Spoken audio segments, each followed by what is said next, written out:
Hello friends, इस video में मैं आपको गोइंग बाय द बुक का कोरियन फिल्म का स्टोरी एक्सप्लेन करने वाला हूँ। ये film family entertainment and comedy movie है। इस फिल्म का IMDb रेट 7.4 है। इस फिल्म का स्टोरी रूटीन स्टोरी से अलग और यूनिक है। इस फिल्म में एक सिमुलेशन ट्रेनिंग के दौरान बैंक एम्प्लॉयज़ और एक पुलिस ऑफिसर के बीच होने वाली इंटरेक्शन पे इस फिल्म बेस होती है। ओपनिंग सीन में जंग डोमन प्रोटैगनिस्ट कैरेक्टर अपीयर होता है और बाद में चीफ पुलिस ऑफिसर ली भी अपीयर होता है।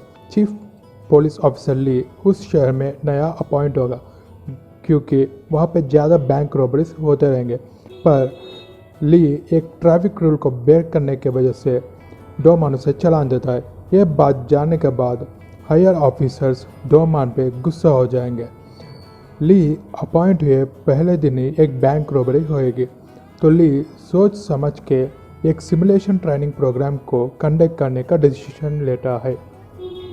इस सिमुलेशन ट्रेनिंग प्रोग्राम में एक बैंक रॉबरी सीन को क्रिएट किया जाएगा और उसमें कुछ पुलिस ऑफिसर्स को कुछ कैरेक्टर्स दिए जाएंगे।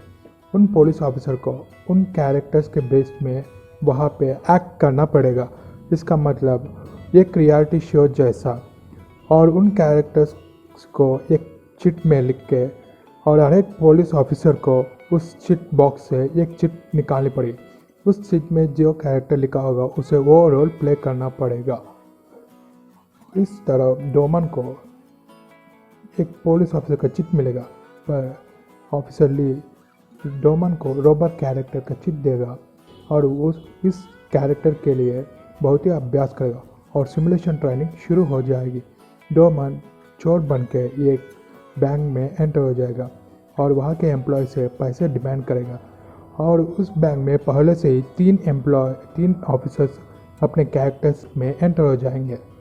उनमें से एक ऑफिसर डोमन को अप्रोच करेगा, तो डोमन बैग से बंदूक निकाल कर उसके सिर पे निशाना लगा के बैंक बोलेगा और कहेगा कि उस ऑफिसर को मरने वाले की तरह और बाकी सब बैंक एम्प्लॉयज़ को होस्टेजेस की तरह एक्ट करने के लिए रिक्वेस्ट करेगा।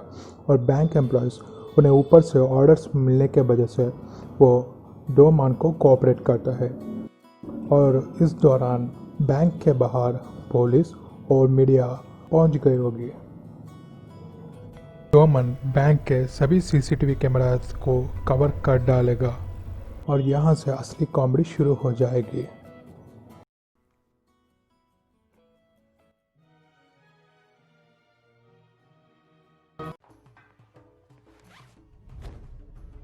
근데 정승경도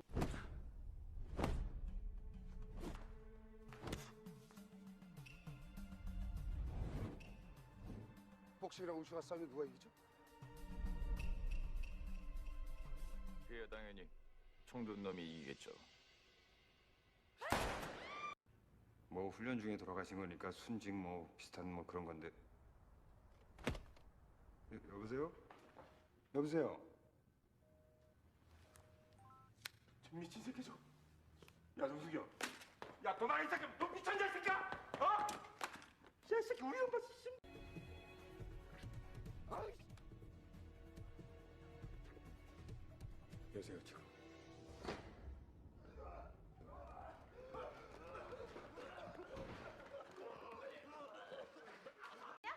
깼다 왜? 네 주먹이 물주먹이라서 잠깐만 기다리고 깼다 왜? 째려보면 어쩔 건데? 왜? 말이 안 돼? 야, 네 야마 기절했으면 당연히 깨어나기도 하는 거지 자식아. 아저씨는 죽었잖아요!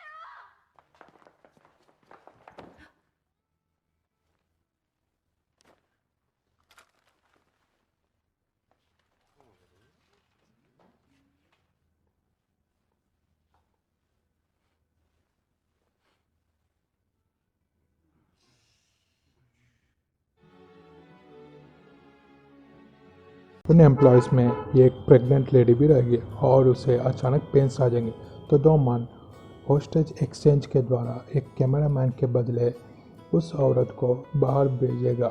जब कैमरामैन डोमन का इंटरव्यू करता रहेगा तो डोमन का गन गलती से नीचे गिर जाएगी और उससे बुलेट फायर हो जाएगी। किसी को भी गोली नहीं लगेगी, पर पहले जिस पे उस बंदूक से निशाना लगाया गया वो शॉक हो जाता है कि उस पे लोडेड गन से निशाना लगाया गया। और बाहर ऑफिसर ली डोमान की माँ को वहाँ पे लेकर आएगा।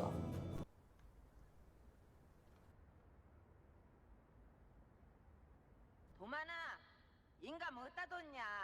내일 아침에 동삼소에 가야 되는데 인감을 못 찾겠다. डोमान एक होस्टेज के सिवा सभी होस्टेजेस को एक बस में बिठवा के वहाँ से भेजेगा और उस बैंक में छुप जाएंगे और थोड़ी देर के बाद वहाँ से बाहर निकल जाएंगे। बस को चेस करते हुए ऑफिसर ली को जब ये पता चलेगा कि डोमाना उस बस में नहीं है तो वापस डोमाना को चेस करने के लिए निकल पड़ेंगे और डोमाना मिल जाएगा। डोमाना उस होस्टेज के सर पे निशाना लगा के बैंक बोलकर मार डालेगा और खुद को बैंक बोल के सुसाइड कर लेगा। इस तरह सिमुलेशन ट्रेनिंग का रिजल्ट ऐसा होता है कि ना ही चोर जीतेगा और ना ही पुलिस जीतेगा और ना ही चोर हारेगा और ना ही पुलिस हारेगा।